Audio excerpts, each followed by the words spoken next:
stand for themselves. You can't take anything away from what the boys have achieved result-wise so far. Out of 7 games, they've won the 6 games. So on that front, they're doing very well.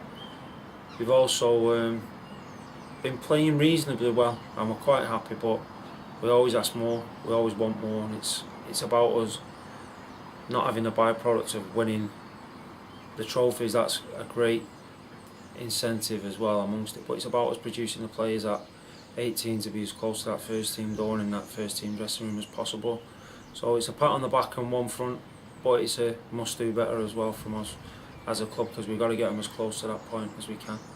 And is there a willingness there from those players to learn and take on board what you and Chris are putting forward to them on a daily basis? Yeah, it's good. It changes the dynamic slightly with no games and the breaks in the fixtures which we've got throughout the season, but on a whole they are trying to take on work, and there's a good collective unit in there.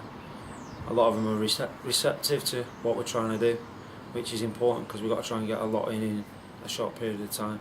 But they're taking on board, they're willing, and they're trying to work with it, which is good.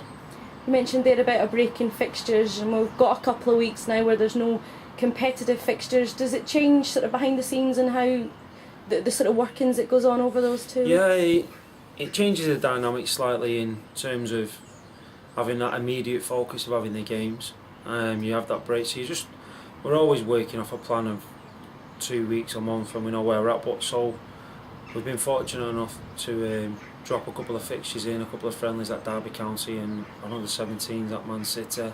Some of the boys being involved in the fixture as well at Preston at the same time. So it's tied in quite well, really, being able to get some games in, as well as we've just got a little break now, a week where we lead up to the Grimsby game, no game, but that's not too bad compared to the 3 that would have been in without adding those fixtures.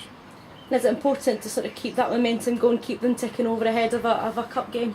Yeah, it's just important all round. It's massive. The game's a big focus and a big incentive, and although we can do as much training as we want, it's what they put into practice and what they do on the pitch that counts. So it's important to get them friendlies in where we see fit and who we see fit to give us different challenges and tests, which we did come up against at Manchester City and at Derby. So in that respect, that keeps the momentum going massively. Yeah.